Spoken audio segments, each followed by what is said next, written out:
Boa noite, Brasil! Boa noite, minha plateia maravilhosa!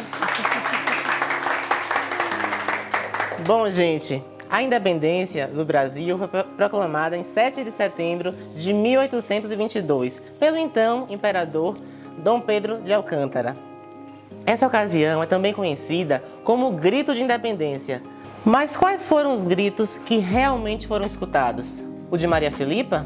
O de Tambor Soledade? O índio Bartolomeu? O corneteiro Lopes? Pois, estes heróis que nos livros da história positivista não são apresentados serão vistos aqui, hoje. Pois a fim de abordar estes e também outros pontos pertinentes de nossa história, sobretudo respeitando ela, é que nós iremos hoje, com um olhar diferenciado, a Prefeitura Municipal de Muritiba, através da Secretaria Municipal de Educação, possibilita aqui, em seu espaço pedagógico, um lugar de conversas e reflexões com a educação em tempos inovadores. E nosso tema de hoje, pessoal, serão os gritos silenciados, diálogos sobre o processo de independência do Brasil. E para esse momento, pessoal, estamos aqui com os sábios e competentes historiadores Carlos Augusto, Euclânia Aguiar e Joilson Fiuza. Tudo bem, meus queridos? Como vocês estão? Um prazer estar com vocês hoje. Mas antes de vocês começarem, eu peço-lhes que fiquemos em posição de respeito, pois agora, podem se levantar, por favor, pois agora iremos escutar a belíssima estudante Micaele Fiuza, da Escola Clementino Firmino, lá do distrito de São José do Itaporã de Muritiba, que irá entoar o hino da independência. Já podeis a pátria, filhos, ver contente a mãe gentil. Já raiou a liberdade no horizonte do Brasil. Já raiou a liberdade, já raiou a liberdade no horizonte do Brasil. Brava gente brasileira, longe vá, temor servil, ou ficar pátria livre, ou morrer pelo Brasil, ou ficar a pátria livre, ou morrer pelo Brasil. Os ilhões que nos forjavam da perfida assunto ardil, houve mão mais poderosa, zombou deles o Brasil. Houve mão mais poderosa, houve mão mais poderosa, zombou deles o Brasil. Brava gente brasileira, longe vá, temor servil, ou ficar pátria livre, ou morrer pelo Brasil, ou ficar a pátria livre, ou morrer pelo Brasil, ou ficar a pátria livre, ou morrer pelo Brasil.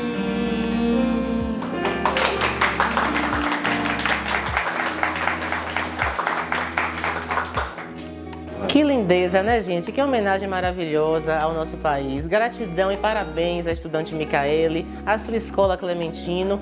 E eu quero aproveitar para também parabenizar e agradecer a todas as escolas do nosso país, sobretudo as públicas, pois sabemos que o cenário nacional realmente está lascado, mas a educação é a nossa esperança. E sem mais, deixo-lhes a partir de agora com os nossos historiadores, na mediação, o professor Carlos Augusto e os convidados especiais, Joilson Fiuza e Euclânia Aguiar.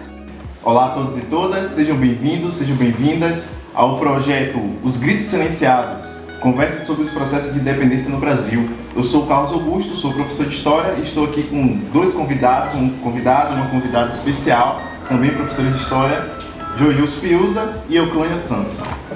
Tudo bem, Joilson? Essa pandemia, como é que você está? Tudo bem, Guto. É um prazer estar aqui presente nesse momento. Quero agradecer o convite da Secretaria de Educação para fazer esse momento de conversa, para conversar com vocês que estão em casa, que estão acompanhando esse momento e dizer que estou muito feliz de fazer parte desse momento, de uma mesa tão potente com você, com a Euclânia também, que já conheço faz um tempo e estou muito bem. Muito obrigado. Legal, Joilson sempre generoso, né? Euclânia, como é que você está? Estou bem, muito obrigada, Guto. Quero agradecer a oportunidade de estar aqui para poder fazermos uma reflexão a respeito, né, desse dia tão importante, né, dessa data que a gente vai comemorar a independência do Brasil, ao lado de pessoas, de colegas de profissão, né, colegas de luta, né, por direitos iguais, né, e pela luta, né, pelo reconhecimento dos direitos, né, que são negados a minorias, e agradecer à Secretaria de Educação pela oportunidade de estarmos aqui. Muito obrigada. É isso mesmo, esse projeto ele é campado aí pela Secretaria de Educação e a gente aqui pretende para vocês, né, o público que está em casa, trazer alguns temas sobre a independência, talvez aí trabalhar com alguns mitos que cercam a independência. Mas para começar esse bate-papo, a gente precisa falar um pouco da importância que o ensino de história tem nas nossas vidas, né? Nós três aqui somos historiadores, historiadora, né? E a gente percebe que ultimamente o negacionismo, fake news, né? A história tem sido muito atacada, as nossas palavras parecem não ter mais aquele efeito de conhecimento que muitos de nós aqui estamos em arquivos, em sala de aula, né? Produzindo conhecimento e às vezes somos desmentidos assim apenas por achar que uma coisa está errada ou certa, né? E não é por aí. Bem, tem dentro da sala de aula, né? Às vezes os estudantes perguntam para a gente, né? Nos interrogam, colocam ali na conta parede, professor, para que serve o ensino de história, né? Eu sempre respondo que o ensino de história serve para a vida, né? Serve para a ação humana, serve para a gente se situar no mundo. Não dá para entender um filme se a gente começar a assistir ele do meio do filme. É preciso ver que esse filme tem um início, um meio e um fim. E também é assim com a história. A gente foi jogado nesse mundo aqui e a história vai nos dizer o que estava acontecendo e o que pode acontecer também, né? Para a gente poder se guiar para o futuro. Mas eu quero saber de vocês, professor, professora, qual a importância do ensino de história hoje, né, nas nossas vidas? Professora Euclânia? Então, pessoal, quem é meu aluno sabe, né, que eu sempre estou falando nas minhas aulas a importância, né, do ensino de história.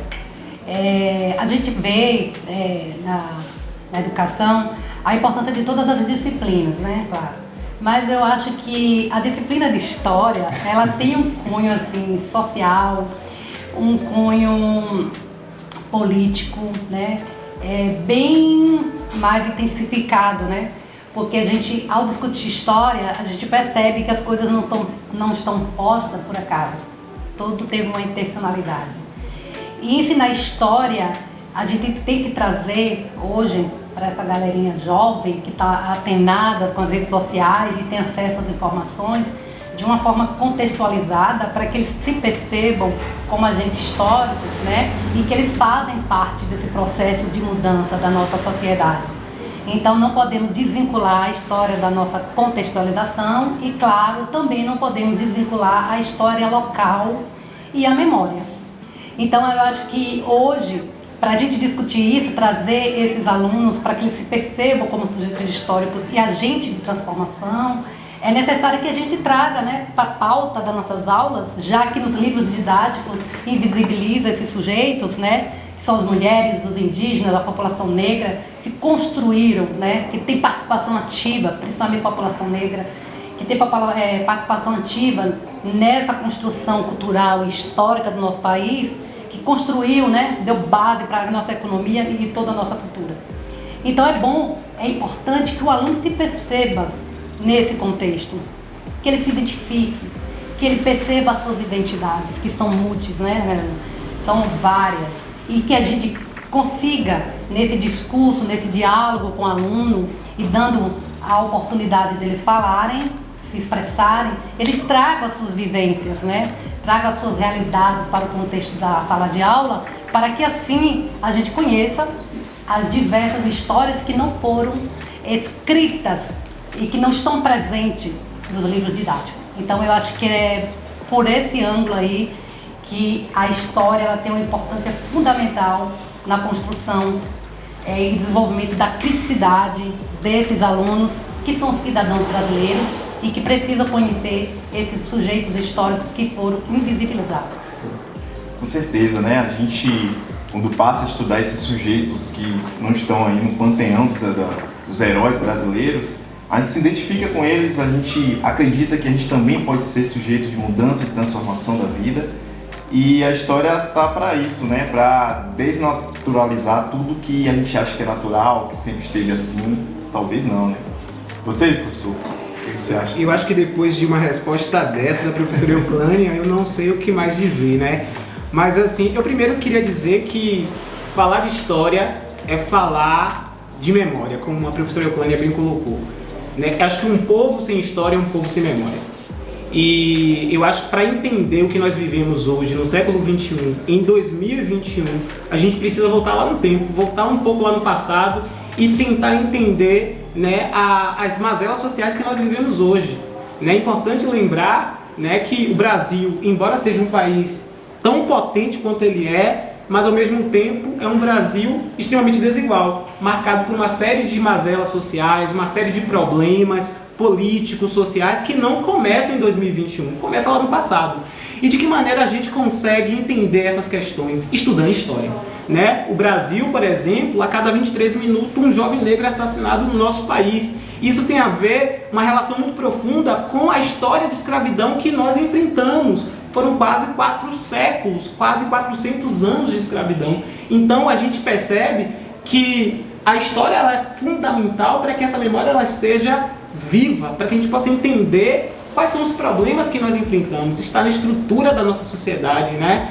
Além disso, a gente pode esquecer as mulheres, né? Por mais que direitos foram conquistados, lembrar que nenhum direito é dado, ele é garantido, ele é conquistado através das lutas, dos movimentos sociais, de mulheres, de negros, dos movimentos, seja ele qual for.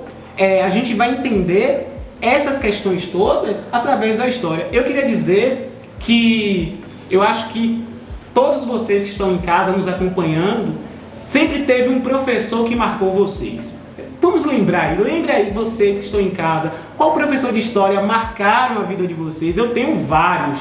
E uma delas é a professora Euclânia, que foi minha professora também no ensino médio, no ensino fundamental também. Então, assim, o gosto pela história, ele partiu porque eu tive bons professores de história, né, que construíram um senso crítico em mim. Então, a história é fundamental para que a gente possa se perceber como parte desse mundo, que existe uma série de problemas no Brasil e que nós fazemos parte desse mundo, que a gente precisa debater, entender por que a maioria da população negra no Brasil ela é marginalizada, ela está envolvida, né? Ela está mergulhada na pobreza. Isso não é por acaso, isso não é natural, isso tem a ver com o passado que nós vivemos. Então, falar de história, Guto, professor Carlos, falar da importância do ensino da história é falar justamente sobre tudo isso, né? Temos ainda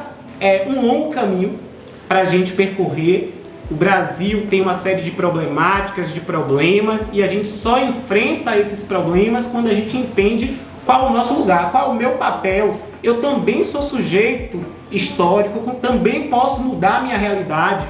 A realidade ela não é mudada naturalmente, ela acontece por conta da nossa ação de sujeitos como eu, como você, como vocês que estão em casa, pessoas comuns que foram importantes para que o processo de independência também acontecesse, para também que a história ela tivesse outros rumos. Então a história está presente no nosso dia a dia, nas ruas, nos monumentos, né? É só a gente olhar pela cidade, a gente vai encontrar os nomes das ruas, a gente vai encontrar as estátuas que contam a memória, esses lugares de memória. Aí eu pergunto, né, esses lugares de memória, qual é a história que eles querem contar? Será que é a história do colonizador?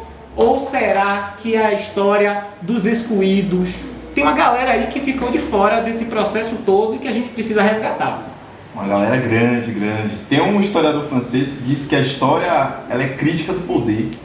E pelas falas da professora, do professor aqui, a gente percebe que a criticidade ela tá embrenhada dentro do conhecimento histórico. Não é à toa que nos últimos anos, né, a gente tem sofrido aí uma série de ataques à disciplina da história, né, tentativa de tirar a história do currículo, e não é à toa, né? É claro que querem a professora Euclânia e o professor Joilson, né, fora do território da escola, porque sabem que a história, como diz o historiador francês, é crítica do poder. E a gente precisa, Carlos, garantir que os nossos alunos sejam cidadãos críticos, que pensem sobre sua realidade, né?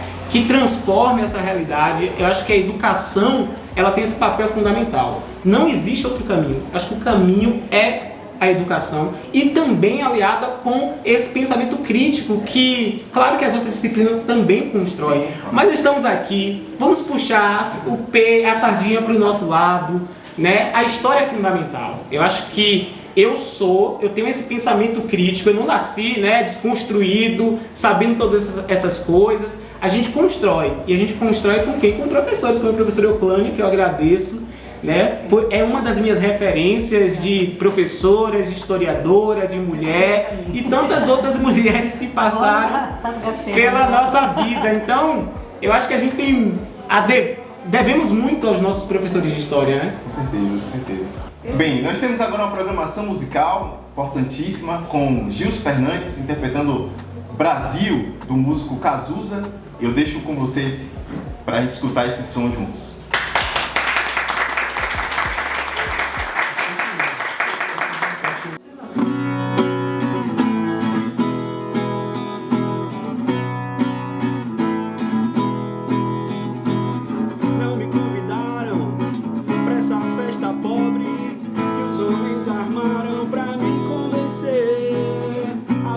Sem ver toda essa droga que já vem malhada antes de eu nascer. Não me ofereceram nem um cigarro, fiquei na porta estacionando os carros. Não me elegeram chefe de nada, o meu cartão de crédito é uma navalha. Brasil, mostra a sua cara, quero ver quem paga pra gente ficar assim. Brasil, qual é o seu negócio? O nome do teu sócio? Confia em mim. Não me convidaram pra essa festa pobre que os homens armaram pra me convencer a pagar sem ver toda essa droga que já vem malhada antes de eu nascer. Não me elegeram a garota do Fantástico, não me subornaram, será que é o meu fim? PTB a cores na tábua de um índio, programada pra só dizer sim. Brasil, mostra a sua cara, quero ver quem paga pra gente ficar assim. Brasil, qual é o seu negócio? O nome do teu sócio? Confia em mim. Brasil, mostra a sua cara, quero ver quem paga pra gente ficar assim. Brasil, qual é o teu negócio? O nome do teu sócio? Confia em mim. Brasil, mostra a sua cara, quero ver quem paga pra gente ficar assim. Brasil, qual é o seu negócio? O nome do teu sócio? Confia em mim.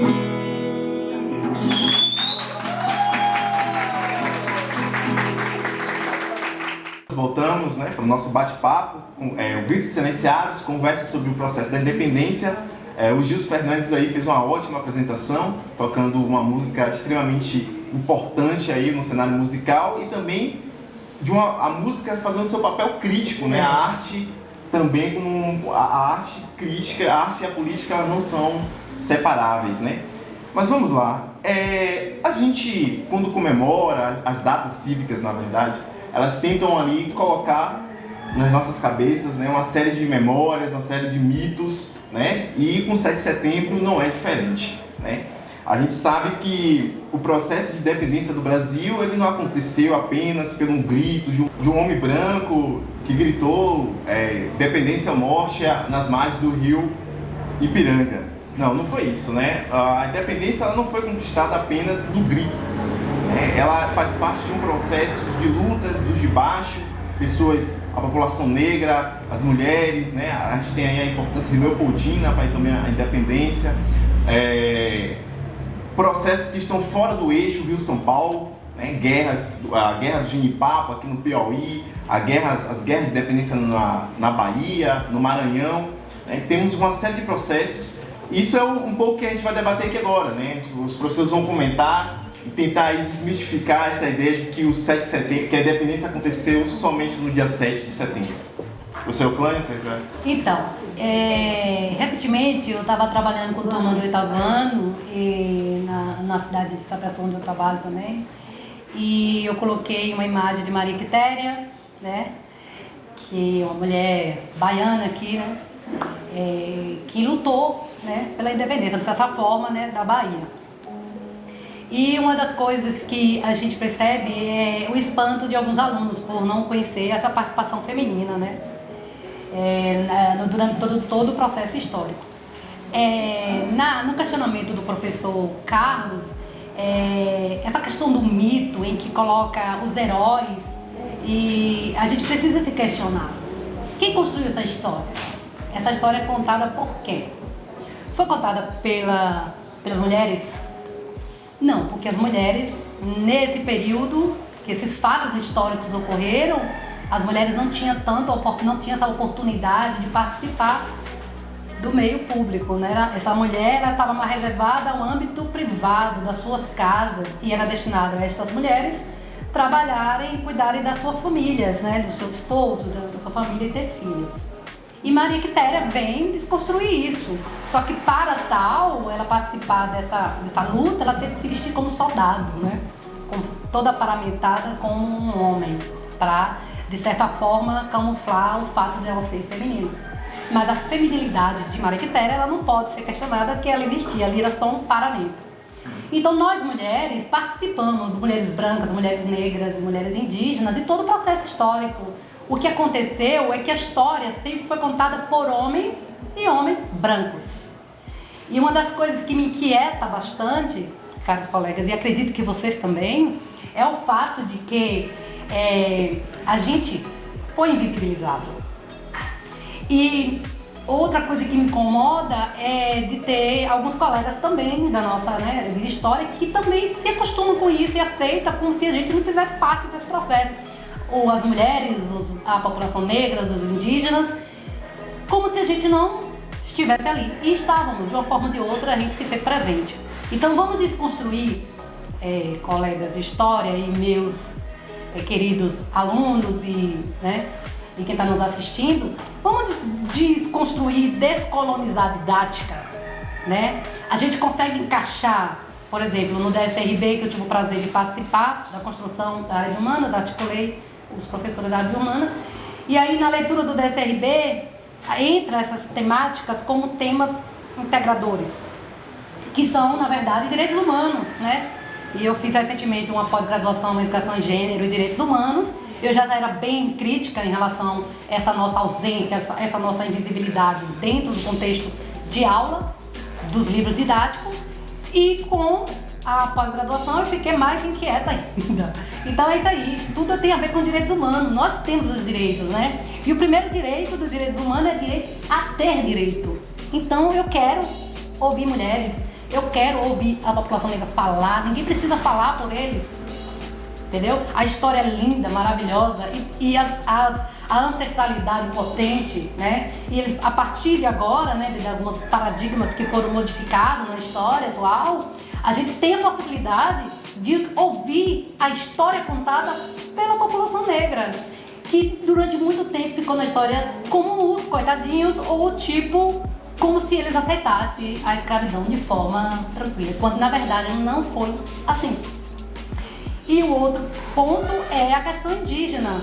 Como é que a gente mora em Muritiba, como é que a gente tem uma história que essas terras muritibanas pertenciam a indígenas e a gente não discute isso em sala de aula.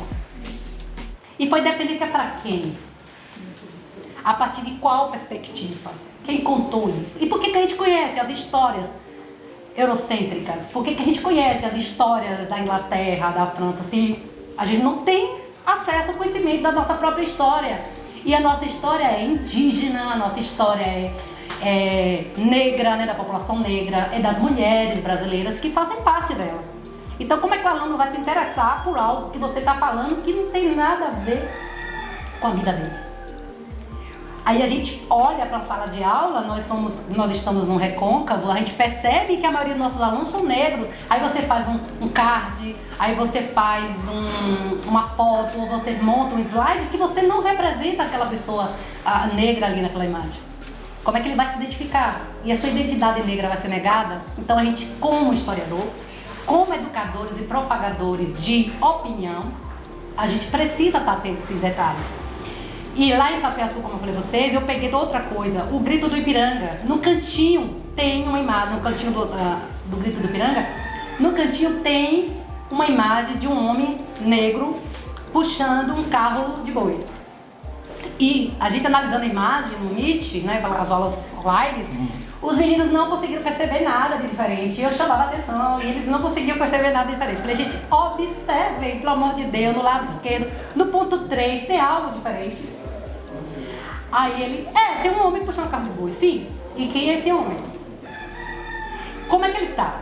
Ele tá se sentindo parte do que está sendo feito por Dom Pedro ali, primeiro, né? Que está no cavalo branco, lá no monte. Ele faz parte desse processo, ele participou disso. Como é que ele está? Ele está alheio a que estava acontecendo, porque aquilo era uma farsa, na verdade, né? É uma história contada, né? E a maior parte da população da época, como hoje também eu costumo dizer aos alunos, é composta de população negra. E isso é maravilhoso, gente. Por que esconder essas potências, né? Por que não trazer para o contexto da discussão em sala de aula? A gente não vai estar fugindo do organizador curricular, a gente vai estar dentro dele e possibilitando que nossos alunos se enxerguem como sujeitos históricos e participem dessa mudança que a gente quer. E se perceba, se valorize e se ame do jeito que eles são. E a gente tem esse papel fundamental com nossos alunos, de promover essa identidade, né? Que eles desenvolvam, que eles percebam as suas identidades. E outra coisa, se eu numa fala de uma aula de Meet, que minha aluna faça um questionamento, isso aconteceu, eu estou trazendo fatos assim de reais que acontecem comigo, e eu fiz uma pergunta, a aluna foi responder e o aluno, ele quis interromper a colega. E aí eu pedi um momento para explicar a ele que ele não tinha esse direito de interromper a colega. Por quê, gente? Porque se eu permito que um menino ele interrompa a fala de uma menina, eu estou pregando machismo, eu estou autorizando meu aluno a achar que ele como homem tem direito de falar. E a menina como menina, ela não pode falar, o que ela fala não tem importância. Então são detalhes que a gente precisa ter sensibilidade para perceber, e eu não fiz a observação de uma forma que tornasse aquela situação para o menino humilhante, não, de jeito nenhum. Eu só pedi para que ele desse o direito de fala da colega. Ela tem direito de falar. Vamos ouvi-la. E depois ela começou a falar primeiro. Depois que a gente ouvir a aluna, você fala. Você não precisa concordar. Você parar para ouvir o outro não quer dizer que você concorde. Tem a ver com respeito à fala do outro. Então, essas coisas são imprescindíveis na discussão de história, aqui no nosso bate-papo. Então, assim, tem muita gente que tem medo de, né, vai falar, e é o outro, o que o outro vai falar, o outro vai me interromper. Não, a gente precisa entender que ouvir é uma questão de respeito e que não necessariamente a gente precisa concordar, mas respeitar a opinião dos outros. E ir, de forma natural, desconstruindo, descolonizando ideias, descolonizando esses preconceitos que temos em relação às coisas que não temos conhecimento e saímos falando de forma deturpada. Por aí. É importante o que a professora falou, inclusive traz pra gente, quando você fala de descolonizar, né? Quando a gente fala de independência, pelo menos aquela independência contada do 7 de setembro, a gente tem uma cultura político-administrativa com Portugal, mas as estruturas de poder, elas continuaram. Né? Por isso que a gente fala que a independência, existe um processo de permanência hoje, e é preciso hoje mesmo, dentro da sala de aula, como um exemplo que a professora trouxe aqui, a gente está nos detalhes, que não são detalhes de uma estrutura maior, né? A gente precisa estar a todo momento atento, né? Para buscar ainda essa independência, essa emancipação, que ainda nos custa muito a chegar, né? Mas que isso não significa que a gente não está trabalhando para fazer isso, nós estamos, né? Professor, você quer comentar alguma coisa sobre esses processos? Eu primeiro dizer da felicidade de ouvir essas falas, tanto de Carlos quanto da professora Euclânia, falas extremamente potentes, importantes para a gente pensar esse processo de independência, né? Quando a gente fala que o Brasil se tornou independente, a gente começa a pensar que houve apenas um rompimento político. Agora o Brasil não mais é dependente de Portugal. No entanto, como você bem colocou, uma série de problemáticas continuarão, né? Para vocês entenderem que estão em casa, para vocês entenderem... Eita! Deixa eu falar de novo. Deixa eu começar. Para vocês que estão em casa entenderem, após o processo de independência, a escravidão ela vai continuar. Então, aquela velha pergunta, independência para quem? Então, a abolição da escravidão ela só vai acontecer de maneira tardia, em 1888. E é preciso também repensar e questionar essa ideia romântica da abolição da escravidão, né? É colocado, né, por muito tempo, na minha época, a professora Euclânia já trazia um posicionamento muito diferente, mas muitos outros que vieram antes de mim aprenderam que a escravidão ela foi conquistada graças à assinatura da princesa Isabel, quando na verdade a princesa Isabel ela não pode ser vista como a benfeitora, aquela mulher preocupada com a população negra, com a sua liberdade. Pelo contrário, né, o que estava acontecendo, a abolição da escravidão, ela aconteceu por pressões da Inglaterra também, mas eu não posso esquecer da luta de negros e negras pela liberdade, as fugas que estavam acontecendo, as formações dos quilombos. Então, eu preciso partir de um lugar. Essas histórias estão sendo contadas por quem? É pelo colonizador, né? E não pelos colonizados, não pelos excluídos dessa história. E aí eu lembro muito de uma fala de uma escritora nigeriana, Chimamanda, que ela vai dizer dos perigos da história única. Por que isso é perigoso? Qual é a história que está sendo contada? Qual é a versão dessa história? E por muito tempo se contou uma única história. A história de que Dom Pedro I, às margens do rio Ipiranga, proclamou a independência do Brasil. E aí eu estava lendo algumas coisas e analisando aquele quadro de Pedro Américo, o Grito de Ipiranga. E aí é preciso a gente olhar algumas questões ali no quadro, que é muito importante. Eu acho que todos vocês que estão em casa, com certeza já viram essa imagem no livro, na internet, já fizeram algum trabalho, os professores também utilizam bastante, eu utilizo também, mas é importante a gente analisar de maneira mais profunda. Qual a imagem que a gente tem ali? Eu tenho Dom Pedro I no centro, montado a cavalo, erguendo uma espada, declarando o Brasil independente. Ao redor nós temos alguns homens brancos também, montados a cavalo. E qual é o problema disso? Primeiro ponto, aquele quadro ele só foi pintado 60 anos depois da independência do Brasil. Então ele foi feito depois. O olhar, quem fez foi Pedro Américo, né? Um pintor, um artista brasileiro. E aí, só que tem algumas questões que a gente precisa analisar. Primeiro ponto é que naquele momento que a independência estava acontecendo, Dom Pedro provavelmente não estava com aquelas roupas luxuosas.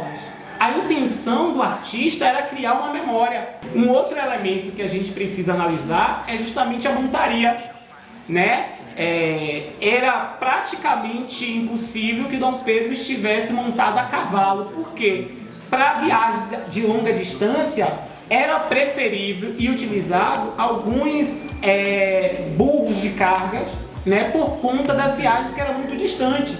Então, olha só, esses elementos que não são analisados, que não são colocados, a gente tem uma visão extremamente romântica de ver Dom Pedro I como o grande herói da nação, e a gente acaba esquecendo de outros sujeitos que foram igualmente ou até mais importantes para esse processo do que ele. A gente não pode esquecer do papel da sua esposa, Maria Leopoldina, que é colocada apenas como a mulher de Dom Pedro, a mãe dos seus filhos, ou até mesmo a mulher que foi traída por Dom Pedro, coloca a mulher apenas nesse lugar reduzido, pequeno, inferior, e a gente acaba esquecendo que ela foi uma grande estadista, que foi importante para o processo de independência. A gente acaba esquecendo e apagando as memórias também de Maria Quitéria.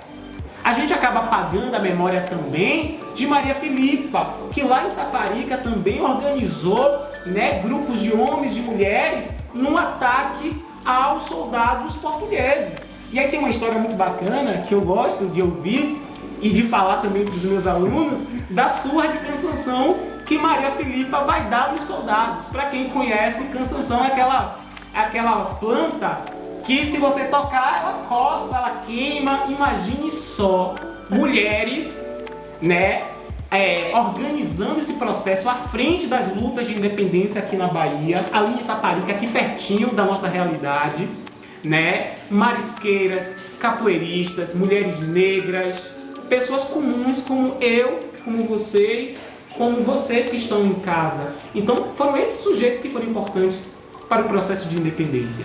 E aí eu questiono uma questão: por que essas pessoas elas não estão estampadas nos monumentos das cidades, das ruas?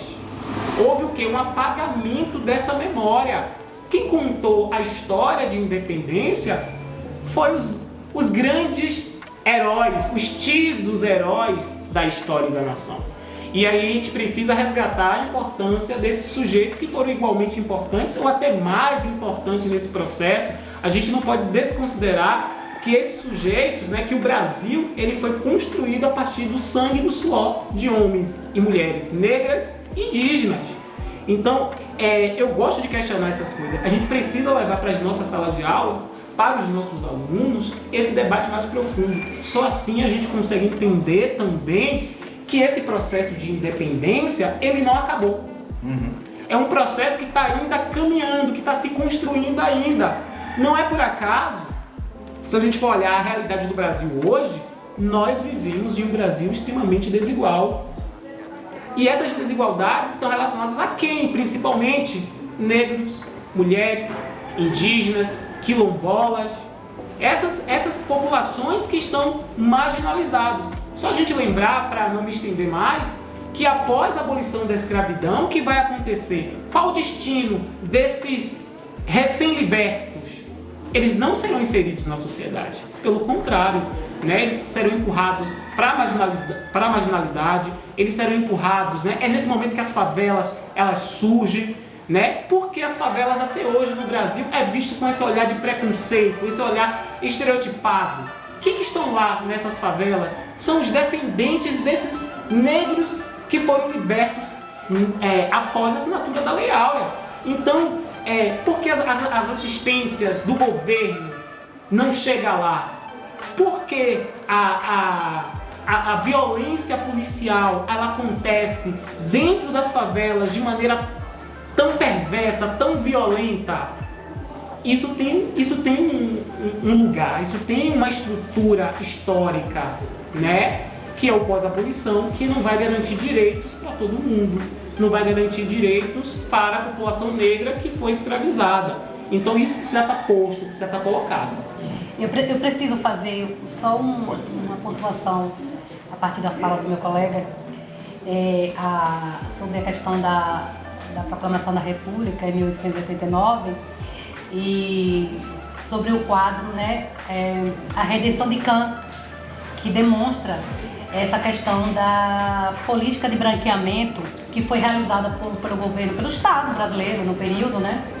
Quando o professor Joyce nos traz essa questão do pós-abolição, que essa população negra ficou desalojada, não tinha para onde ir, não teve direitos, os direitos para essas pessoas foram negados. Então eles não tinham direito à educação, não tinham direito à terra e até para trabalhar, para ganhar um sustento, eles tinham dificuldade de serem inseridos no mercado de trabalho.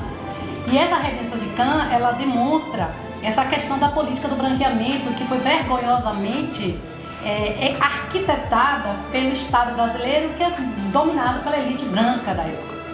E uma das coisas que eu discuti com meus alunos de 9º ano sobre essa questão da rendição de cães, é exatamente isso. Essa ideia, quer dizer que o governo, ele nega os direitos da população recém-liberta, mas ele investe o nosso dinheiro, quer dizer, contextualizando, né? O nosso dinheiro para trazer para o Brasil alemães, italianos, espanhóis, europeus, para branquear a nossa população, porque eles acharam que a maior parte da nossa população era negra, então tinha que dar um jeito nisso aí, vamos branquear, porque para ter cara de país moderno e com república, vamos trazer a população branca para isso. E aí, investe, né, essas pessoas que vêm da Europa, recebem terras, né, todos os privilégios e direitos, e o financiamento feito pelo governo do Brasil para eles virem para o Brasil. E ainda recebe semente, todo o esquema. Enquanto que a população negra foi deixada à margem da sociedade. Aí hoje, quando a gente fala sobre cotas, quando a gente fala sobre a questão negra, que a gente tem um dever, nós temos digamos, uma dívida imensa com a população negra. Aí tem gente, não fui eu que escravizei, mas nós somos nós, pessoas brancas, somos descendentes de homens e mulheres brancas que fizeram parte dessa estrutura racista, entendeu? Que matou milhares de pessoas e que negou direito a milhares de pessoas negras. Então, a gente não pode, como Angela Davis diz numa frase dela que eu amo, não basta não ser racista, tem que ser antirracista. E nós, como educadores, temos essa função. Não tem a ver se eu sou negra ou não sou negra. Eu tenho o dever, como educadora, de garantir que esses alunos e alunas negras tenham seus direitos respeitados e que eles conheçam a sua história, né? E que eles possam reivindicar os seus direitos, né? Que é o principal, é dar autonomia a esses sujeitos para que eles reivindiquem, né, os seus direitos que foram negados ao longo da história. E o prazer que eu tenho de estar sentada hoje com duas potências aqui, esses dois historiadores negros maravilhosos, potentes, e discutindo com eles, falando sobre esse assunto, para mim você não tem noção de como é bom da gente estar aqui conversando, entendeu? Então, são esses detalhes que a gente precisa trazer para nossas narrativas, para nossas aulas e instigar, fazer nossos alunos pensarem, fazer com que as pessoas que vivem no nosso entorno, que têm contato com a gente, percebam que é uma dívida nossa e contribuam para que as coisas mudem. E lembrando que quando você diz, não sou racista, porque isso, porque... Não, nós fomos educados em uma sociedade com estrutura racista. O racismo não se trata de uma pessoa, de algumas pessoas. O racismo é estrutural. O que isso quer dizer? Ele está entranhado em todas as instituições do nosso país. Então, todas as instituições, na educação, na saúde, na política, está presente lá o racismo. É na estrutura, não se trata só de mim ou de outra pessoa. Se trata da estrutura que a gente precisa desconstruir. Se foi construído desse jeito, a gente pode desconstruir. Vamos lutar para desconstruir isso e mudar a realidade dessas pessoas. Só voltando aqui e acrescentando o que a professora Euclânia trouxe, lembrar que as primeiras políticas que foram feitas, né, após a abolição da escravatura foram políticas de perseguição. A capoeira é um exemplo claro disso, né? A capoeira lá atrás, no início da República, ela estava no Código Penal como crime. Então, negros e negras que praticavam capoeira eram vistos como vadios.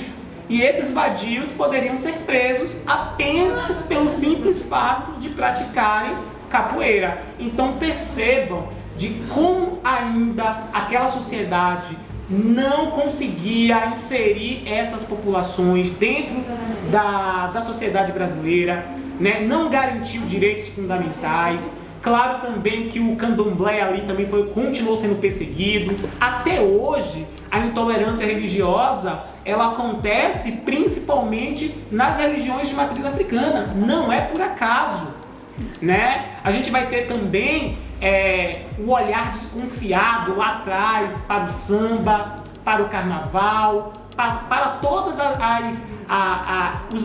para todo o legado da cultura negra. Então, assim, a gente não pode esquecer que o Brasil deve muito a essas populações negras africanas que foram trazidas para cá, foram sequestradas do seu território, foram trazidas para cá de maneira violenta. Então a gente não pode esquecer disso.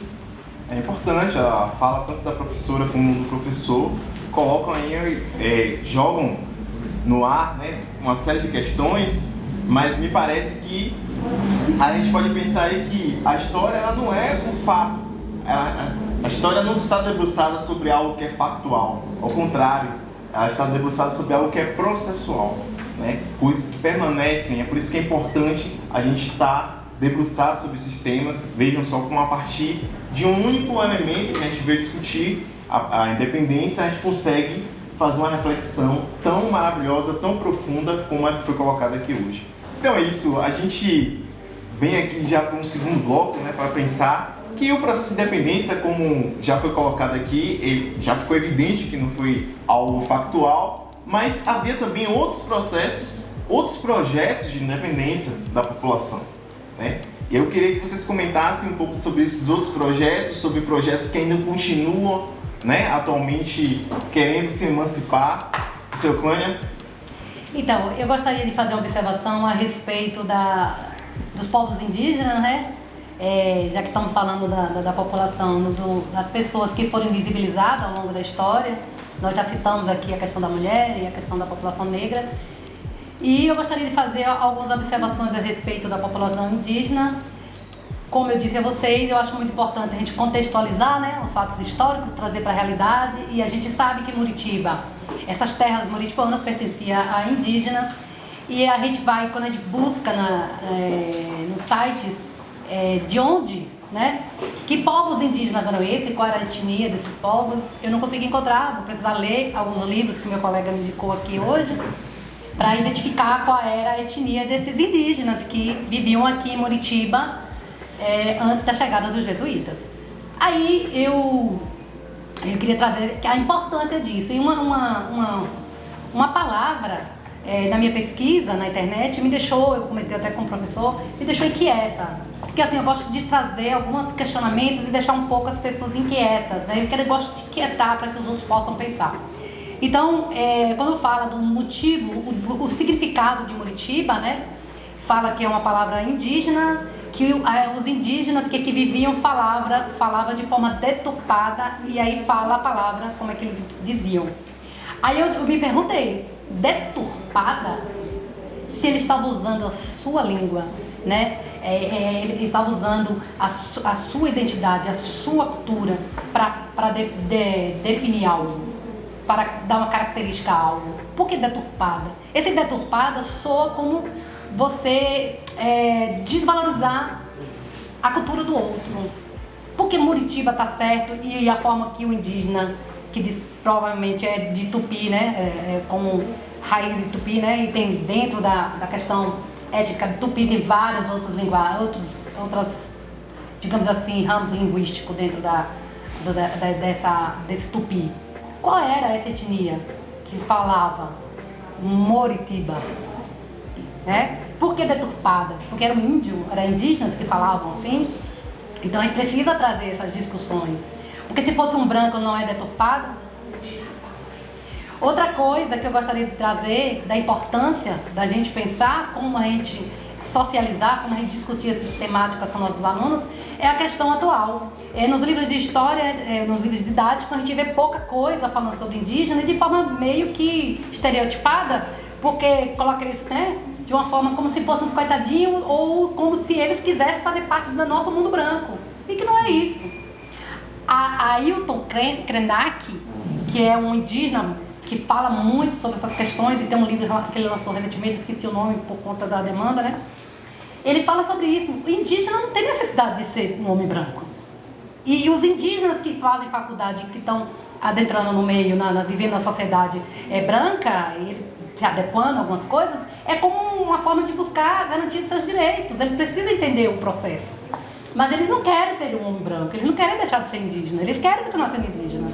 Então, o que é que eu proponho? É que a gente assista vídeos ou compre os livros de Ailton Krenak para que a gente possa entender essa temática indígena. E aí, quando eu estou dando aula e que eu desmereço o que está acontecendo hoje atualmente no Brasil, que é essa questão do marco temporal, quando o professor de história não procura saber o que significa isso, o que seria esse marco temporal, interessa quem esse marco temporal? E o que é que está por trás desse marco temporal? O que é os povos originários? Dentro da nossa Constituição, o que a gente percebe é a nossa Constituição de 88, ela é riquíssima e traz direitos, muitos direitos. Mas é na hora de colocar em prática esses direitos é que são negados. Porque nossa Constituição de 88 ela é toda construída com parâmetros dos direitos humanos. Então, assim, como eu disse, direitos humanos, o primeiro direito é direito a ter direito. Né? Então, assim, essa população, por que esse marco temporal? Porque os ruralistas, porque alguns defendem o marco temporal, porque os indígenas só teriam direito às suas terras a partir de 5 de outubro de 1988. Se eles estivessem ocupando as terras, nesse período eles têm direito à posse de terra. Esse é o marco temporal defendido por alguns ruralistas. Os direitos originários, que está na Constituição e vem lá desde o Império, do período do Brasil Colônia, estabelece que os índios, eles têm direitos originários, eles foram os primeiros habitantes dessa terra. A nossa terra é indígena, pertence a indígena, a gente que se atreveu, o português e os homens brancos que se atreveram a conquistar e dominar essas terras, mas essas terras são indígenas e temos que mantê-las, né, sob a posse de indígenas. Porque não interessa só indígena, interessa a todos nós, nosso meio ambiente, a nossa biodiversidade, depende desses povos se manterem nas suas terras, porque eles têm um meio de vida que não é exploratória nem é predatória. Eles conservam o meio ambiente, eles preservam o meio ambiente, e tem toda uma lógica de vida diferente da nossa, e que proporciona a todos nós um bem-estar bem mais dentro do que a gente deseja, um planeta mais saudável, né? Um modo de vida mais saudável e com o meio ambiente respeitado e conservado, para que todos nós possamos continuar aqui, nossos descendentes e nossos netos e tal. Então a gente precisa entender. Então o direito originário está na Constituição. Os indígenas têm direito a essas terras que ele ocupa, independente desse marco temporal. O marco temporal não beneficia indígenas. O marco temporal beneficia aos dominadores, aos ruralistas e aos que querem explorar as terras indígenas de forma arbitrária. Se há um outro grande mito, né, é a ideia do descobrimento do Brasil. Não houve descobrimento nenhum. Houve uma invasão, né, depois um processo de extermínio que quase exterminou as populações indígenas, mas elas continuam ainda de pé e de luta, né, enfrentando, inclusive agora em novas lutas no momento atual, no presente. Você quer comentar alguma coisa? Eu queria só comentar, acho que eu vou nessa mesma direção que a professora Eupolônia está trazendo, mas de maneira muito breve também. Eu lembrei aqui dos últimos acontecimentos atuais, né, de manifestantes indígenas que atearam fogo no monumento de Borba Gato, que era um bandeirante que muitos de vocês com certeza já ouviram falar dos livros de história, das aulas que a gente sempre conta. Mas o que muita gente não conta é que Borba Gato, ele também não era um herói, um aventureiro, né? Os bandeirantes por si só, a gente não pode considerá-los como heróis da nação. Pelo contrário, a gente precisa entender que Borba Gato e tantos outros bandeirantes foram responsáveis pela dizimação, pela morte de indígenas, de negros que eram capturados. Então, essa iniciativa, essa ideia, né, de movimentos, quando atearam fogo, e foi criticado por muita gente, mas a gente precisa entender que esses heróis eles não podem ser celebrados pelo Brasil, pelo Estado brasileiro. A gente não pode celebrar, a gente não pode eleger sujeitos como esses como heróis. Temos outras referências que precisamos colocar como fundamentais, como referências dos nossos alunos, como referências de vida para a gente. A gente não pode esquecer de outros sujeitos que foram importantíssimos, né? A gente não pode deixar de lembrar de Zumbi, de Dandara, de Maria Quitéria, de Joana Angélica, de Maria Filipa, Luísa Marim. Exatamente, e de tantos outros. Trouxemos apenas alguns. E aí as nossas referências, infelizmente, ainda hoje, são referências brancas. As referências que nós temos são referências do próprio colonizador, daquilo que o colonizador disse que era verdade. uma verdade que foi construída como absoluta. E aí, eu acho que o nosso papel, Carlos, professora Euclânia, acho que o nosso papel enquanto historiadores, enquanto professores, essa nova geração que vem e se coloca, é uma responsabilidade muito grande de questionar esses mitos que foram construídos, né? De trazer uma contranarrativa, uma narrativa que seja feita a partir do nosso olhar, do olhar dos excluídos, dos silenciados. Eu acho que esse momento aqui que nós estamos hoje, promovido pela Secretaria de Educação de Muritiba, vai muito nessa direção. Eu acho que nós não estaríamos aqui se fosse no período escravocrata. Imagine só, professora Euclânia, mulher, mesmo uma mulher branca, ela tinha uma série de reservas por ser mulher. Eu, enquanto um homem negro, e o professor Carlos também, jamais estaríamos sentados nesse espaço, dialogando, construindo conhecimento. Isso só é possível, né, graças a uma série de questões, inclusive ao movimento negro, que garantiu o nosso acesso à universidade, o nosso acesso ao conhecimento, a garantia de uma série de direitos.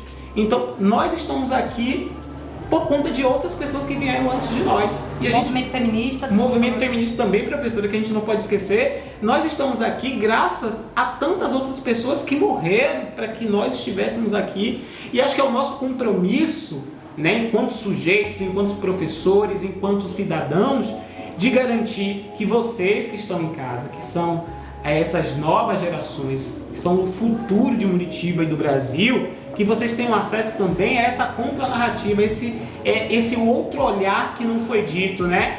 Bem, eu fico de coração apertado aqui por ter de encerrar nesse momento, né? A nossa conversa foi maravilhosa, a gente conseguiu aqui passar por uma série de temas, né? Acho que é esse mesmo o nosso papel, é trazer conhecimento de uma maneira crítica, né? Trazer esse conhecimento como usual, como prático para a nossa realidade, né? Eu acho que fica aí colocado, né, um dos serviços que a história pode fazer, né? Não é construir grandes datas, não é construir grandes heróis, mas é trazer a percepção que a gente tem de que a gente pode mudar a história, de que a gente é sujeita das nossas vidas e da vida mais ampla que a própria história. Bem, eu quero agradecer à Secretaria de Educação, né, por ter promovido esse espaço, esse projeto incrível, né, nessa semana que a gente está aí, uma série de vídeos. Quero agradecer, né, à comissão técnica, a todos os envolvidos na organização, né, agradecer aos nossos convidados, o professor Joilson, a professora Euclânia, fizeram aí uma ótima exposição, e agradecer também você que está em casa nos assistindo, né, pegando aí esse bate-papo e ao mesmo tempo essa aula de história, né. Então é isso, eu vou deixar aqui para as últimas palavras, o professor Joilson, a professora Euclânia. Eu quero agradecer esse momento, para mim foi uma honra, uma grande aula de história. Eu saio daqui extremamente feliz e aprendi tanto, né, ouvindo vocês. Quero agradecer a vocês que estão nos acompanhando, que assistiu até agora, e espero em breve vê-los. Gente, muito obrigado.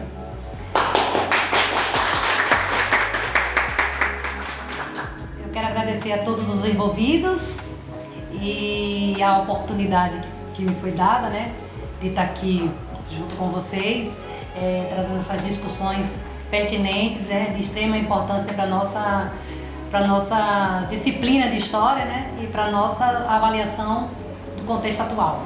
Muito obrigada a você que está em casa, que está nos assistindo, e até a próxima.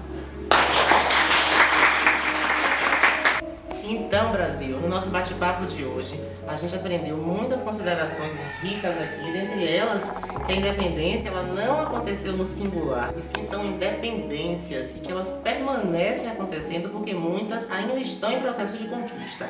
Estudar a história, pessoal, é encontrar-se entre tantas nuances de lutas que aconteceram antes, durante e após esse marco histórico que civicamente comemora-se hoje, 7 de setembro, mas que, como vimos aqui com nossos historiadores, ela aconteceu e acontece diariamente ainda. A escola, gente, ela deve ser pensada enquanto instituição plural, complexa, um espaço em constante movimento que precisa dialogar com as diversas vozes que, mesmo em silêncio, elas clamam, elas falam e gritam por demandas múltiplas. Em nome da Prefeitura Municipal de Muritiba e a sua respectiva Secretaria de Educação, eu quero agradecer aos nossos sábios historiadores que estão aqui. Quero agradecer também a todos os envolvidos que participaram, tanto hoje quanto em todo o decorrer deste projeto, ao prefeito Danilo de Babão, à secretária de Educação Selma Santos, que proporcionaram um evento tão necessário como esse. Gratidão também à equipe da Escola Luiz Viana Filho, que proporcionou todos esses cenários belíssimos que foram utilizados nas apresentações de hoje. E quero agradecer principalmente a você, que está aí do outro lado da telinha, que se dispôs seu tempo para nos acompanhar nessa noite de hoje. Muitíssimo obrigado. E para finalizarmos, gente, com o clima lá no alto aqui em nosso espaço pedagógico, teremos agora a música Como Nossos Pais, da ilustre e saudosa Elis Regina, hoje cantada aqui pelo nosso pedagogo talentoso Cássio Felipe. Afinal, pessoal, ainda somos os mesmos e vivemos apesar de tudo. Obrigado, uma boa noite e até a próxima. Não quero lhe falar, meu grande amor, das coisas que aprendi nos discos. Quero lhe contar como eu vivi e tudo que aconteceu comigo. Viver é melhor que sonhar, e eu sei que o amor é uma coisa boa, mas também sei que qualquer canto é menor do que a vida de qualquer pessoa. Por isso, cuidado, meu bem, há perigo na esquina. Infelizmente, eles venceram e o sinal está fechado pra nós que somos jovens.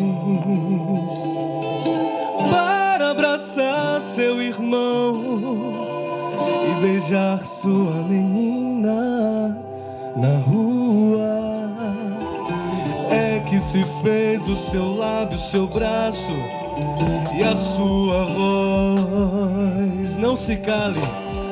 Você me pergunta pela minha paixão, digo que estou encantado com a nova invenção. Eu vou ficar nessa cidade, não vou voltar pro sertão, pois vejo o vivendo no vento, cheiro de nova estação. Eu sinto tudo na ferida viva do meu coração.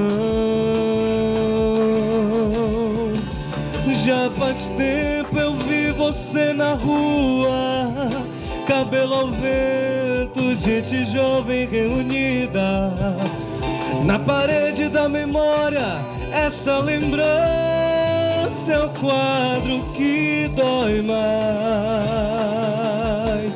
Minha dor é perceber que apesar de termos feito tudo que fizemos, ainda somos os mesmos e vivemos. Ainda somos os mesmos e vivemos como os nossos pais. Nossos ídolos ainda são os mesmos e as aparências não enganam, não enganam, não. Você diz que depois deles não apareceu mais ninguém.